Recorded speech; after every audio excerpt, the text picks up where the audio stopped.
النهارده معانا تشكيله حوامل موبايلات، يعتبر معظم الحوامل اللي موجوده في السوق من الارخص لغايه اغلى حاجه. هنعرف ايه الفرق بين كل واحد والتاني وليه ده ممكن يكون سعره غالي شويه وده سعره رخيص. هنتكلم في نقط محدده اللي هي جوده الحامل نفسه وعمره الافتراضي معاه قد ايه، وهيحافظنا على الموبايل، مدى الامان بتاعه ان الموبايل ممكن يقع ولا لا، وتوصيل الاهتزازات للموبايل لان ده نقطه مهمه جدا وانا اتاثرت بيها. ورابع حاجه وهي موضوع الشحن، ان الحامل يكون جاي معاه شاحن او مدخل يو اس بي. مبدئيا دي الحوامل اللي موجوده عندنا في الستور هنتكلم عليها عشان نقيمها وانت تشوف برضو ايه افضل بالنسبه لك ومميزات وعيوب كل واحد. وتعالى نبدا بارخص حامل فيهم وهو الحامل الحديد ده. طبعا الحامل ده بالنسبه لي هو ارض حامل فيهم بسبب واضح جدا وهو ان كله حديد في حديد، وده بيخلي ان هو الاهتزازات والرعشه كلها بتسمع في الموبايل بشكل قوي جدا. وانا ليا تجربه سيئه مع الموضوع ده بس لسه هقول لكم مع انهي حامل بالظبط. من اول عيوب الحامل ده ان انت كل ما تيجي تفك وتحط الموبايل او تشيله لازم تقعد بقى تربط وتفك من الصاموله اللي في الجنب دي بحيث ان انت توسع الفتحه او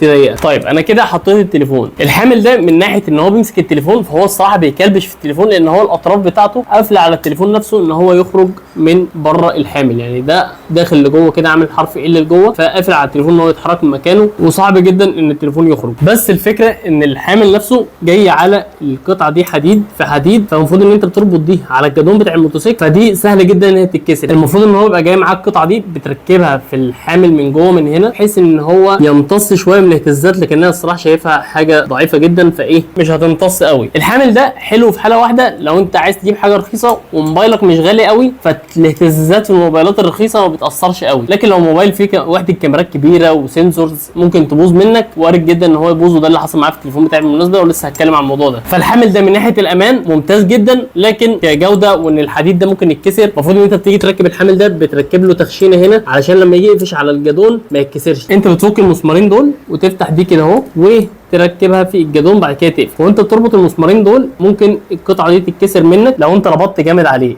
فالمفروض تركب هنا قطع الجلد علشان تمتص منك الموضوع ده وما يتكسرش. في النهايه عيوب بالنسبه لي ان فتحه وقفله صعب شويه وكمان بيوصل اهتزازات بشكل قوي. الامان بتاعه ممتاز جدا وعمره معاك على الموتوسيكل ما اظنش ان هو هيكون طويل وهيقعد معاك فتره طويله. نفس الكلام في الحامل ده بس ايه يعني ده شكل مختلف يعتبر نفس كل حاجه فيه، بس ده بقى حتى ما فيهوش تخشينه منه الموبايل على طول والخامات بتاعته مش افضل حاجه، فده يعتبر مش موجود عندنا في الستور ولكن انا قلت اجيبه اوريه لكم. احنا لو هنتعامل ممكن نتعامل في ده. تاني حامل هنتكلم عليه وهو الحامل البوصله. الصراحه الحامل ده انا ما اتعاملتش بيه كتير ويمكن برده من الحاجات اللي بتتباع قليل في الصفحه، ولكن انا شايف ان هو مميز شويه يعني مقارنه باللي احنا لسه متكلمين عليه ده فيه شويه مميزات حلوه. اولها بالنسبه لي ان التخشينه هنا بتمنع ان المكان اللي بيمسك في الجدون يعني المكان الفوسفوري ده حاجه مطاطيه بحيث ان الحديد اللي ماسك في الجدون ده ما يتكسرش بسهوله. نفس الفكره برده انت بتفك المسمارين دول وتدخل الحامل في الجدون بيبقى من هنا كده وبيركب في الجدون وبعد كده بيبقى شكله عامل كده. بتجيب الموبايل بتاعك وبتفتح القطعه دي بس كده الموبايل ركب. وفي ميزه ثانيه بقى هنا ان برده نفس القطعه الفوسفوري دي موجوده من هنا علشان تمتص الاهتزازات بتاعه الموبايل وما توصلش الموبايل بسهوله. الحامل القاعده بتاعته حديد وبقيه الحامل يعتبر بلاستيك، وفي قطعه من ورا هنا لما انت بتربط عليها يعني دي كده فكيت اقدر احرك الجزئيه دي عادي، يعني افتح كده واقفل عادي. مجرد ما بربط القطعه دي ما ينفعش تفتح الجزئيه دي. فالصراحه الحامل ده انا عاجبني جدا مع ان انا يعني قليل قوي ان انا اتعامل معاه، بس عاجبني جدا من ناحيه الامان ومن ناحيه الاهتزازات. ممكن نديله في الامان 8 من 10 8.5 من 10 وكمان عشان موضوع امتصاص الاهتزازات اللي في الجنب الموبايل واللي في الجدون. الحامل ده ما فيهوش مدخل يو اس بي فمش هتعرف تشحن التليفون بتاعك لو هو معاك. في خيار هنشوفه مع بعض علشان لو حبيت تشحن التليفون بس في الاخر خالص هنتعرف عليه. الحامل ده سعره 200 جنيه او تقريبا 210 ولكن بالنسبه لسعره فهو بيقدم كواليتي جميله جدا. طيب نروح بقى لاكتر حامل انتشارا في الجمهوريه من اول يعني اللي راكب موتوسيكل نحل اللي راكب موتوسيكل ريس بيركبوا نفس الحامل ده. ناس كتير جدا بتفضله. انا شخصيا بقالي 5 سنين بستخدم الحامل ده مع انه فيه بعض العيوب اللي مش بحبها بس انا بحبه جدا لان هو فيه كل حاجه انت عايزها ويعتبر السهل الممتنع. اولا لانتشاره هو منتشر بشكل كبير وهتلاقيه عند اي حد. ثانيا خلينا نتكلم عن النقط اللي اتكلمنا عليها في الاول وهي الامان والاهتزازات والقصه دي. بالنسبه للامان فالحامل ده الامان بتاعه كويس، هو انت تشوفه وتحس ان هو مش كويس. انا في مدار 5 سنين الحامل ده موبايل وقع منه مره واحده في مطب كنت لبسته مطب مرعب، يعني انا اصلا موتوسيكل اترفع من على الارض ونزل تاني فالموبايل اتمطر. اكتر. وقبل ما اكمل كلام في تنويه عايز اقول لك عليه، ان الحامل ده بيتباع باتنين كواليتي. اللي احنا بنتكلم عليه ده المشبك بتاعه قوي، يعني تفتحه كده تلاقيه بيقفل معاك بقوه، بيشد معاك. في منه بقى واحد تاني يعتبر مضروب ولكن بيبقى سعره ارخص من ده بكتير، يعني ده تقريبا 200 210. اللي انا بكلمك عليه التاني ده هتلاقيه ب 120 جنيه 110 دلوقتي. هتعرفه منين؟ هتيجي تفتح المشبك هتلاقي المشبك نفسه حركته مش سلسه، يعني ده بتبقى حركته سلسه وفي نفس الوقت بيكلبش على الحاجه. تعالى كده نحطه على الموبايل، ده كده ماسك الموبايل صعب ان هو يقع منه. التاني لو عملت الحركه دي فيه الموبايل هيقع منه في ساعتها، فدي نقطه بتخلي بالك منها لو انت حبيت تشتري الحامل التاني. احنا بنبيع الحوامل دي بس طبعا في ناس بتحب تروح تشتري من بره، فعادي احنا بنقول نصيحه لوجه الله. يعني في نصيحه تانيه مهمه جدا، ان انت الحامل ده لازم اول ما تشتريه تقوم خالع الجلد ده كده. شايف الجلده دي قطعه مهمه جدا، مجرد ما بتضيع الحامل باظ. فانت بتجيبها تقوم حاطط من جوه نقطه امير وتقوم حاططها على طول. هم حاسين الموضوع شويه بحيث انها ما تتخلعش بسهوله، بس برضو لزياده الامان انا اول ما بجيب الحامل ده بقوم شايل الاربع جلد دول واقوم حاطط نقطه امير علشان ما يتخلعوش مني بسهوله. طيب نقطه الامان هنا ممكن نديها 7.5 من 10 او 7 من 10، بسبب ان هو برضو لو انت لبست اي حاجه حفره او بلاعه جامده ممكن يقع منك. وانا في الغالب ببقى حاطه جنب ايدي سواء اليمين او الشمال، بحيث ان انا لو لقيت نفسي بلبس حفره واقوم حاطط ايدي على الموبايل على طول علشان ما يقعش مني. فدي حركه تلقائيه انا اتعودت عليها. طيب هو الامان بتاعه مش اعلى حاجه، بس انا بحبه ليه بقى؟ لان هو كده حطيت الموبايل وكده شلت الموبايل، ولا بربط ولا بقفل ولا بفتح صاموله ولا بقفل صاموله ولا اي حاجه. بعمل كده حطيت الموبايل كده شلت الموبايل. وده بالنسبه للناس اللي شغاله على موتوسيكلات، لان انا كنت شغال على موتوسيكل فتره طويله كان يعتبر اسهل حاجه بالنسبه لي. كده على طول سهل في التعامل. بس كده لا، في ميزه كمان مش موجوده في الاربع حوامل اللي قدامنا دلوقتي، وهو مدخل USB.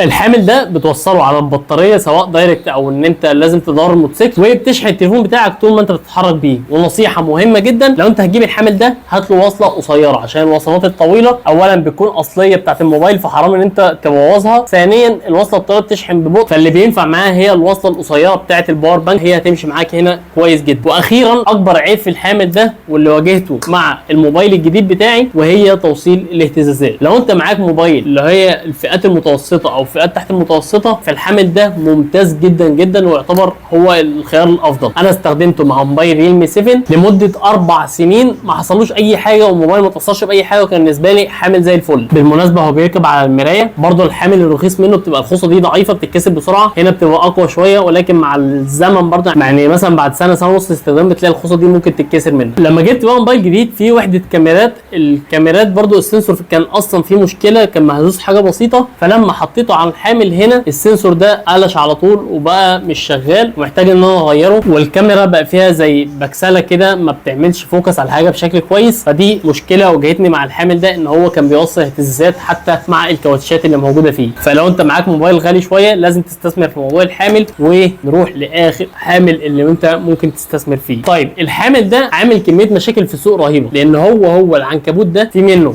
هتلاقيه ب 300 جنيه وفي منه هتلاقيه ب 600 و700 جنيه. الفرق في الايه؟ الفرق في الكواليتي والقواعد بتاعته والخامات بتاعه الحامل. العنكبوت ده مثلا ان هو يكون طالع كده قافل على الموبايل نفسه علشان الموبايل ما يقعش منك. الحاجات دي كلها هي اللي بتفرق في السعر. طب احنا بنبيع انهي واحد منهم؟ احنا بنبيع الحاجه اللي في النص. موجود الغالي منه لكن هو غالي شويه، مش ناس كتير بتبقى عايزه تطلبه، داخل في 700 جنيه تقريبا، فده سعره عامل 475 جنيه. هتاخد منه مميزات ايه؟ هتاخد منه ميزتين مهمين جدا جدا، يمكن 3 كمان. اولها ان هو عمره افتراضي كبير لان خاماته محترمه، والجلد اللي ماسك فيه ده كويس، صعب ان هو يوصل الاهتزازات للموبايل، غير ان هو بيبقى محطوط على الجلد القطعه دي. بص كده، دي كده قطعه جلد بتحط الموبايل عليها، ودي برضو جلد او كاوتش مطاطي كده، مش عارف اقول ايه الخامه دي بالظبط، ولكنها بتمتص الاهتزازات، ما بتوصلهاش للتليفون بسهوله.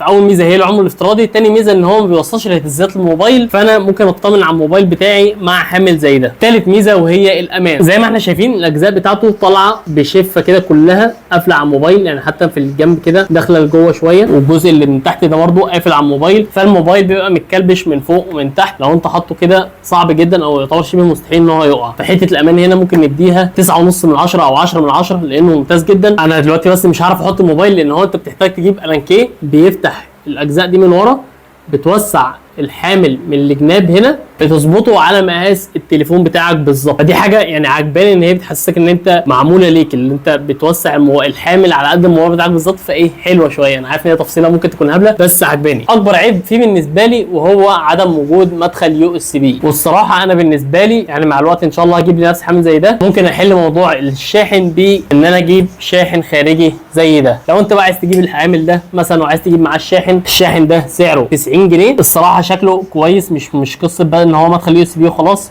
وفي الكفر بتاعه الجلد ده بيقفل عليه، وفي هنا زرار لو انت عايز تقفل وتفتح الشاحن بحيث ان هو ما يستهلكش البطاريه لو انت واقف. فالحامل ده ممكن يكون كويس معاك وتجيب له شاحن زي ده. انا عارف الاثنين هيدخلوا معاك في ميزانيه عاليه شويه، ولكن ده هيديك احسن تجربه يعتبر ان انت تحافظ على التليفون بتاعك من غير ما الاهتزازات تاثر فيه، وفي نفس الوقت ان الموبايل ما يقعش. انا عارف ان الفيديو ممكن يكون طول شويه، هنعمل مراجعات لحاجات زي كده كتير ان شاء الله. هنعمل مراجعات للاقفال ونجربها على الموتوسيكلات واحنا واقفين، وهنكتر اكتر من النوعيه دي من المراجعات. لو انت حبيت تطلب اي حامل منهم خش على الستور بتاعنا واطلب الحامل اللي يناسبك منهم. وانا معاذ سعد من موتور جراج، اشوفكم فيديو جديد، سلام.